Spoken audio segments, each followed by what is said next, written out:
Hello, today we're going to look at the properties of logarithms and how those properties help us to simplify some logarithmic expressions.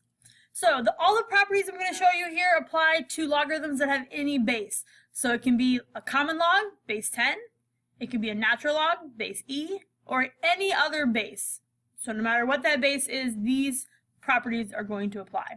Okay, so let's go ahead and look at them. I'm just going to put them all up here for you, and then we'll talk about them. So here's what they are. Log base a of x times y equals log base a of x plus log base a of y. So in short, if you look in the red down in the bottom corner, what we're doing is when I'm multiplying inside of my log, I separate that into the addition of the two separate logs. Okay. If we think back to our exponential properties of exponents, that kind of makes sense because remember, logs are exponents. So if I think about something like a to the x times a to the y, my property says I take a and I add x plus y, right? So when I'm multiplying, I add those exponents. So I'm multiplying, so I add the exponents. Okay, so that should relate back to those properties really well. So that might help you remember what these properties of logarithms are. The second property, again similar to that, log base a of x over y, x divided by y, I separate with subtraction, log base a of x minus log base a of y. If I have an exponent on whatever is inside my log, so I have log base a of x to the c power, well that c, that exponent that's inside my log, comes out front as a coefficient to that log. Then the fourth property, log base a of 1 is 0. If you recall how I would write that as an exponential function, a to what power equals 1. So any base to the power of 0 equals 1. So if I have any base, log of any base, if this is a 1 inside this log, it automatically simplifies to 0 because I have to have a 0 power to get a 1 here. Okay? So those are the properties of logs. And we're going to use those properties to simplify some logarithmic expressions and then later on to solve some logarithmic equations. So you need to know these properties, you need to have them memorized, you need to be able to use them. So let's look at one way we can use them. One way we can use these properties is to expand a log that has a lot of stuff inside of it. So for example, this log is log base 4 of 2xy. So I have a lot of stuff inside my log. We want to start by looking for the number of factors. That's our little hint here. So what am I multiplying inside my log here? Well, I have 2 times x times y. So I have 3 things being multiplied, and we separate that multiplication by adding the separate logs. So I'm going to separate that. Log base 4 of 2. Notice this log and base 4 doesn't change. Log base 4 of 2 plus log base 4 of x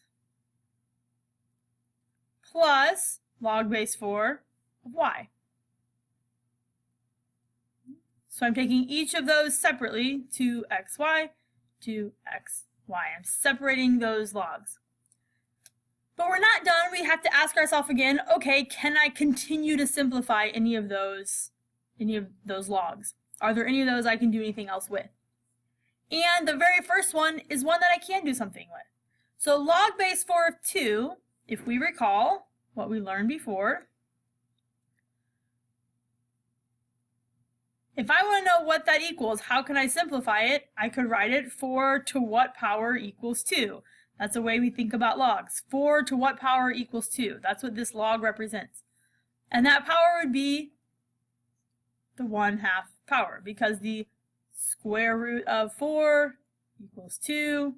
So that would be a 1/2 power.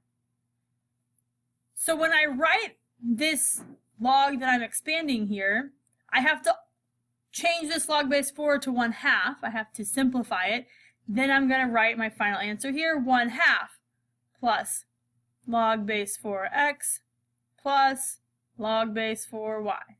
So when my job is to expand, I keep all those parts separate, but I simplify what I can.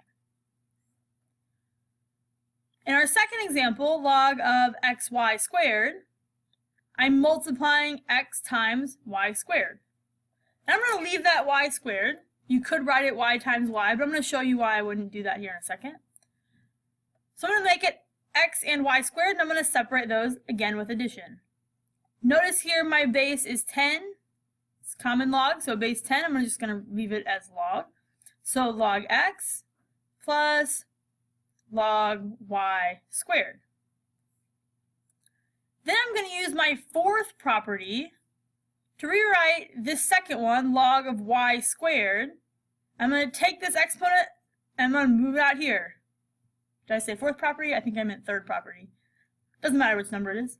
So if I move that 2 out front, I get log x plus 2 log y. And that should kind of make sense because if I had written this y times y, I would have log y plus log y, which is 2 log y's. Okay, so I could combine those, we would think of them kind of like terms. I could put those together to be 2 log y. Can I simplify either of these logs any more than they are? No, so that's my final answer in the purple. Now for my third example here, inside my log, which in this case happens to be a natural log, log base e, I have 5 times x cubed divided by the square root of y. So when I have something in that denominator, when I'm dividing, I can still separate that as a factor, but I'm going to have to make it a negative term. So I would have natural log 5 plus, because I'm still in my numerator here, natural log of x cubed. And then because I'm going to the denominator, now I have to say minus natural log square root of y. Now again, I go back and look and say, can I simplify any of these anymore? It'd be nice if I could do natural log 5. It's just got a number in it, but remember that base e to what power is 5? That's not a number that is going to be an easy whole number, so leave it natural log 5. Natural log of x cubed, I can take the 3 and I can bring it out front. So I'm going to have 3 natural log x. And then this last one doesn't seem like there's anything I can do with it, but remember, square root is the same thing as a 1/2 power, right? So then I can bring that 1/2 out front. So anytime you have a root, write it as a power and then bring it out front. So my final answer here on this one is natural log 5 plus 3 natural log x minus 1/2 natural log y.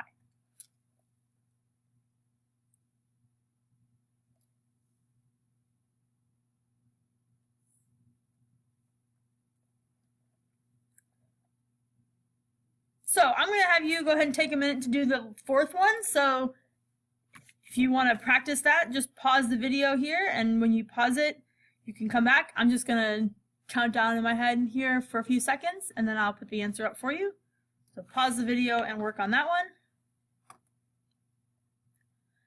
All right, and the answer you should have all together in the end. Your answer is going to be 2 plus natural log 2 plus natural log x minus natural log y minus 3 natural log 2. Nope, sorry, that's not a 2, that's a z. Can't even read my own handwriting. Let's fix that. Z's kind of look like 2's. Put the line through it. There we go.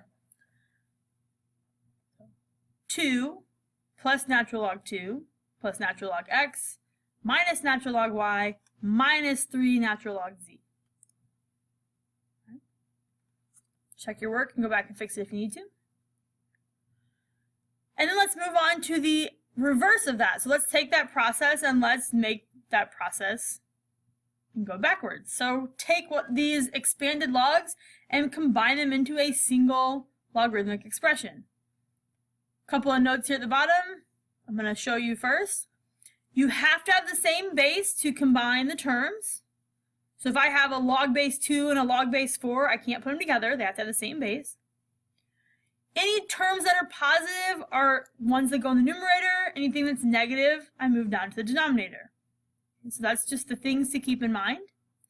Otherwise, we're going to do pretty much the opposite of the process we just did. So I'm going to start with any coefficients and make them exponents. So the first thing I'm going to do, I'm going to write this down here, is make coefficients into my exponents. So this 3 in front of this log x becomes an exponent, log of x cubed.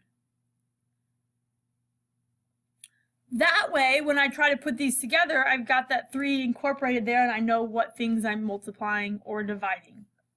So that's my first step. And my second step is to put everything into a single log with my multiplication, division, my numerators and denominators. So my first term, log x cubed, is positive, so x cubed goes in a numerator. Second term is negative, and it's the log of x minus 1. So x minus 1 goes in my denominator. And those are both log base 10, which is why I can put them together. So that would be my single expression, log of x cubed over x minus 1. If I could simplify, this would be the time to do that. So if I could simplify that, I would simplify it now. So if I could do something with that fraction, I would. In this one I can't, so I move on. So on the next one, again, coefficient becomes exponent for any of these that I can do that for. They're all natural logs, so I can put them all together into one natural log. And let's go just right through the line. Natural log of x to the 1/2, so I can put that in my numerator. You have a choice. You can either write it x to the 1/2 or you can write it square root of x. Either way is fine. Next I have a positive, so still in my numerator, y squared. And then I have a negative, so I need a denominator, and I have x plus 2. And you could rearrange that, you could kind of clean that up a little bit if you wanted to, just by putting that y squared first. It's really unnecessary, it says the same thing, so you don't have to take it any further than that first line I have. And again, I can't simplify the parentheses, so I leave it the way it is. All right, now number 3, we actually start off with a negative. So that number might be confusing if you're thinking I make that -5 my exponent. Leave the negative here as to tell you that it goes in the denominator, and just put the 5 up here on the x. Okay. And then this 2 goes over here at the end of these parentheses. And then we'll notice on this one I have log base 2, and then just a plain log. So this is actually log base 10. So I can combine the first 2, but I can't put that third one. I can't combine it in with the other 2. So I'm actually still going to have 2 logs in this one. So I'm going to have log base 2 of x to the 5th, which is negative, so it goes in the denominator. And then my numerator is 3x plus 1. Minus this log y, which I can't combine, I can't do anything with, so I have 2 separate terms still in this one. But I can combine the first 2, so I'll go ahead and do that. Oh, I forgot a squared. I forgot the 3x plus 1 was squared. There we go. Squeeze it in, kind of. Now, if you really wanted to, you could expand that numerator out, but the only reason to do that would be if I could cancel like this x to the 5th, which I can't do in this case, so I just leave that the way it is. Okay? So that's how we expand and combine our logarithmic expressions using those properties of logs. All right, come back for a second equation or a second video here on logs to see how to solve logarithmic and exponential equations. So that's next.